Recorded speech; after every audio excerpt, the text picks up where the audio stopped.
Hello? Oh my god, it's working. No way. Okay. Oh my god, I cannot tell you how frustrating the last half an hour has been. Oh my god, welcome to the fucking podcast. Oh my god. I've used all my spoons, I'm not even kidding, trying to fucking get this microphone to work. Please excuse my French. I am a swearer. If you don't know me already, you will soon find out that I love to swear. So welcome to the Coping Out Loud Club podcast, episode 2. Thank you for being here. So today I wanted to talk about the cheery subject of loneliness because I feel like it just doesn't get talked about enough in our society and in general. And I live a very lonely life, and yeah, and I always have to a certain degree. I'll explain more about that later in different ways. I don't think I've ever known life when I haven't felt really lonely, because I grew up with like a lot of trauma going on behind closed doors. And then as an adult, I've been living with chronic illness, and that is, lonely as fuck. So I feel like I just wanted to, it's hard to do loneliness justice because it's so different for everybody. But I think there's this like shared, connecting pain. That sounds cheesy, but I just mean like people most people know loneliness to some degree, in some way, with something. I feel like there's loads of different types of loneliness. So like when I say I'm going to talk about loneliness, I'm not sure how to like categorize it, because I'm going to start off with sharing like my lonely journey. That sounds sad, doesn't it? But like my journey with loneliness, I guess, is a better way to put it. So like I grew up with a lot of trauma but happening behind closed doors, and a lot of people didn't know what was going on. Well, most people didn't, and that's an incredibly lonely way to live. So I had friends, I had an amazing social life, and I was always I'd never struggled in that department, but I had this like this chronic loneliness that I still have now, that I guess developed then, of like just having this whole world and this life that was happening behind closed doors, the trauma that was happening, the loneliness, like as a kid, like I can feel it, that visceral loneliness that obviously I didn't really like have names for or words for at the time, but I used to see other people living this like different life, and I used to, like, I would now name it as loneliness, but I remember being like 6 or something. But being so young and first just sort of really realizing, oh, right, like all my friends and these people I know, they get to lead this life. And it wasn't in a victim way at all. It was just literally like matter of fact, like these people I know, their life is very different to mine. And that just means that this is my life, this is theirs, but it felt like they live in this other world. And I feel like that was so incredibly lonely, because I just knew that meant I didn't deserve that. It was just like a matter of fact, and that obviously breaks my heart. And I know intellectually isn't true, but there's that part of me that grew up with that trauma that still has that like leftover loneliness. I feel like it's, leftover loneliness from my childhood. But I have a very lonely adulthood, which I'll describe soon in a minute. But what I'm trying to get at is this thread of loneliness throughout my life that I don't know if I'll ever get rid of, because I hope so, or at least it will just like lessen in volume. But because, sorry, I'm in so much pain. I've forgotten what I was saying. We're 5 minutes in. Great. Sorry, I totally lost track of what I was saying due to my pain. But basically, I hope that I do, like, the volume of my sort of chronic loneliness does reduce with time. But there's also been an element of me, like, needing to kind of, like, surrender to it, or, like, allow for it. I hate the word acceptance. But that kind of, like, gentle compassion and loving kindness to myself, as cheesy as it sounds, it's what we all need to learn more of, I think. And I think I have that around my loneliness. Like, I have a lot of self-judgment about my loneliness. That's that kind of shame. And like, you know, because growing up, obviously there was that really lonely experience of having a lot of trauma happening and nobody knowing about it. I could speak for hours about that. That's its own special episode. But then as an adult, I've had severe chronic illness since my early 20s, and I've always like prided myself on being able to like remain friends and keep friends with people, because chronic illness is known for doing a total number on your relationships. And I hadn't had a romantic relationship for a long time. I did for a while, and then that ended a couple of years ago. But talking purely friendships, I was always like somehow remarkably able to maintain friendships within chronic illness. And I think it's because for me, I've been estranged for a long time from family. And when you are estranged, obviously your friends are your family. And so for me, friends were like, and or still are, like number one priority. And I think I struggle with knowing, well, there's lots of things I struggle with. It's obviously chronic illness itself is incredibly lonely, and there's like lots of areas and elements of different types of loneliness all wrapped up in the kind of bundle of chronic illness and living with PTSD and all that jazz. But it is hard because I feel like loneliness is this like shameful thing. Like I've the last few years lost the ability to maintain friendships as I used to. I've just gotten to a point when I'm so ill and got so unwell that I can't even keep up with my closest friends. So I've lost a lot of friends lately, and life feels like it's the loneliest it's ever been. The one benefit I would say is I've had a phase of this before in my early 20s, mid 20s. Had become really unwell, had a breakdown, and started therapy, and just sort of, that's a whole episode in itself as well. But my life really changed and my priorities changed, and that's when I became estranged, and just life looked very different, and it was really hard, and it's been really hard ever since. But I've learned a lot. I'm still wishing none of it had happened, but I have obviously learnt a lot. And I think I wish that within that, I wish I could give myself a break around the loneliness, because no shit, I feel loneliness. Like, my life is incredibly lonely just from a practical sense, let alone emotional. And I'm so incredibly grateful for the friends I have in my life. But that has gotten a smaller number, concerningly so, like the last few years. Like, and when you don't have like really, really close family and that support, like my friends are my lifeline. But I've just been too unwell to, and yeah, be able to keep in touch. And I do obviously have people that understand that, and I'm forever grateful for that. I have very loving, understanding friends, but it doesn't make it sort of like any less lonely, because I want to be the friend that I used to be able to be and want to be able to be. But thank you to those who stick by me and stick around. It means the world. So yeah, sorry, my pain. I was just thinking when I talk about loneliness, like how comparison, I don't know if many of you know the speaker Brene Brown. She's a researcher. She's amazing. I love her. And she speaks about like comparison being the thief of joy. And even when life is so hard, like there's a lot of less joy in my life than there needs to be. Like, I need way more joy. I'm lacking in the joy department. I'm grateful for the moments of glimmers of joy forever. I'm always grateful for those. But what I mean is like, my cup is not full enough of joy to withstand all the trauma and the medical shit show I'm currently in. Talk about that another time. But I just was thinking about like how loneliness is like compounded when we compare to other people, and when we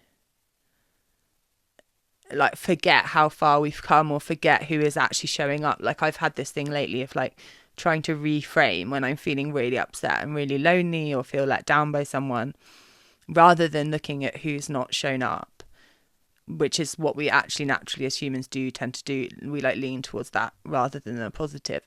But I've been really trying to like not deny that that's the, like, I have grief, so acknowledge my grief for who's not shown up or the loneliness I'm feeling. But then to also, like, paradoxically alongside that, acknowledge who has shown up, who is still here, who hasn't abandoned the situation of me, you know? And I think that reframe, it has to come alongside, like, I'm not dismissing, you know, and brushing off the fact that chronic illness wipes out friendships. It's hard as fuck. And I'm gonna do a whole episode about that. Oh my gosh, like, because it's a whole subject in itself. But I'm just eternally grateful for those that stick by me.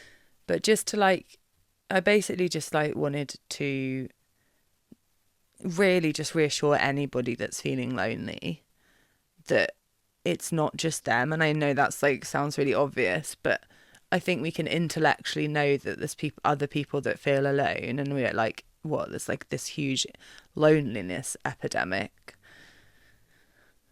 But I think we can, like, the nature of loneliness and shame, and like the compounding of shame around like having the loneliness that we feel and feeling so alone and not sort of knowing what to do about it or how to, like, where to go from where we're feeling.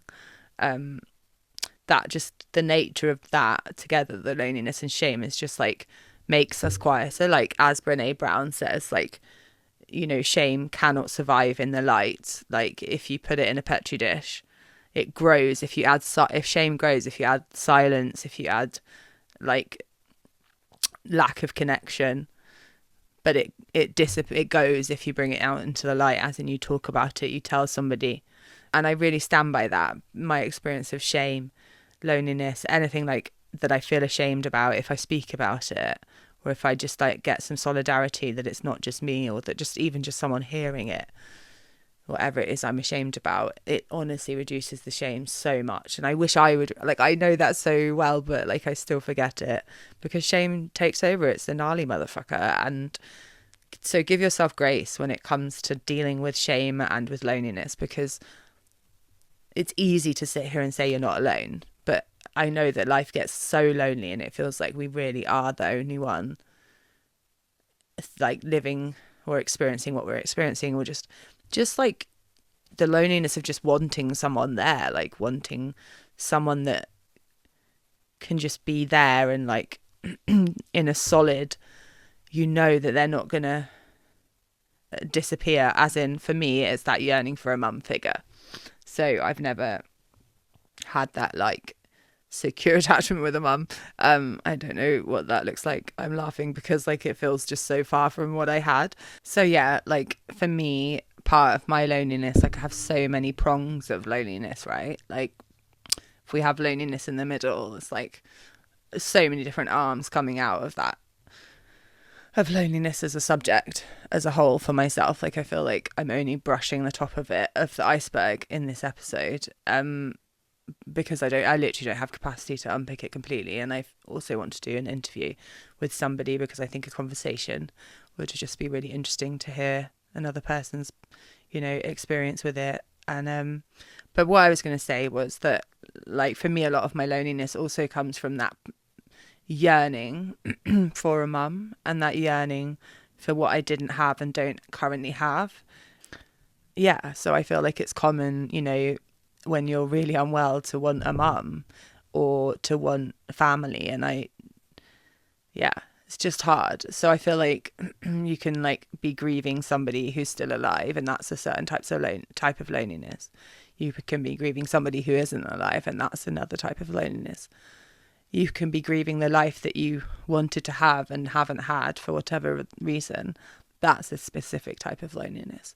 You can be grieving, like, just, I could go on forever. But ultimately, I do need to wrap this up. My pain from surgery on Friday is really wrapping itself around my brain, and I cannot see straight, let alone speak in a straight line. So I'm going to tap out, but my DMs are always open. If you feel alone, like, I know I can say you're not alone. Ultimately, it's incredibly difficult to remember that. So remember that you're not the only one that struggles with loneliness and that struggles to remember you're not alone, if that makes sense. Like, I think we are just so encouraged to always like reframe and change how we think and da da da da da. And actually, loneliness is really fucking hard, and give yourself grace and a break, because this life is lonely. And I do believe everybody struggles with loneliness in some kind of way, but that doesn't make it easier. I wish people didn't, I wish other people didn't feel this loneliness, but the reality is that we do all feel some sort of loneliness in some sort of way, I think. And it's a spectrum, of course, don't get me wrong. But I don't know if that helps, knowing that. But it's just like, it's a part of the human condition, we're wired, just to bring my Brené Brown back one more time. But, as she says, we're literally wired for connection and belonging, and we need to feel that. And I think this life, especially if you have health challenges, or you're a new parent and you haven't got the capacity to keep in touch with friends, or like you are working so much and you're too knackered to there's so many, it's not just chronic illness. And I want this podcast to be I really want to make that clear, that this podcast is like not just about chronic illness. Obviously my experience is from chronic illness, but loneliness affects everybody, I think. And I think it's a brave thing to talk about. So for those of you that feel like you can share, even if that's with one person, one friend, or even a stranger, I bloody love Instagram, because I have so many incredible people through there that I can message in any state, and they have advice or they don't have advice, and just give love and support. And I do have friends that I can call up when I'm in a pickle, and I'm very grateful for that, because I know some people don't have that. And so even though I'm scared because I feel the most alone I've felt, and that I need to honour that, I also see who does show up, and I see how lucky I am with the people I have in my life. So it's like it's just a paradoxical experience. And loneliness when it comes to family and this age in life, there's just so much to loneliness that can't be covered in this little brief thing. But I just my main takeaway that I'd like you to, if you've listened this far, I'd like you to take away from this is to just be kinder to yourself about when you feel loneliness, because it's nothing to be ashamed of. And I need to hear this. Trust me, I really need to hear this. Like, we get wrapped up in this, everyone's sharing their highlight reel, for example, on Instagram, right? Like, just as an example. I share my lowlights. I always joke I'm like the opposite. But anyway, I realise the norm is to share highlights. And it's just like, that is not life. But I realise like how obvious that is, and everybody knows it. But we don't know it as well. Like, our brains, I just feel like this life it's getting lonelier in some ways. But also I think it's making us all like realise how much we need to connect with each other more than ever before. And yeah, so basically I'm gonna wrap this up and go to sleep where I need to be right now. But just to remind you, you're not alone, you're doing amazing, and this life is hard, and to focus on what we do have is really incredible and important, and takes courage to reframe. But I think it's also important to acknowledge and honor like the things we yearn for, the grief we have, and the loneliness we feel, and the people that we don't have in our life that we do want, whilst also simultaneously really appreciating who we do have in our life. I hope that made some sort of sense. Thanks for listening, and I really appreciate you all. Honestly, it means the world. And if you need to reach out, I'm here. So go easy with yourself, folks, and I will I'll record the next podcast at some point, sometime. That is not what you're supposed to say, but I have no idea when. I've been spending a lot of time in hospital and I'm very unwell, so bear with me. All right, my love, sending lots of love to you. Kisses.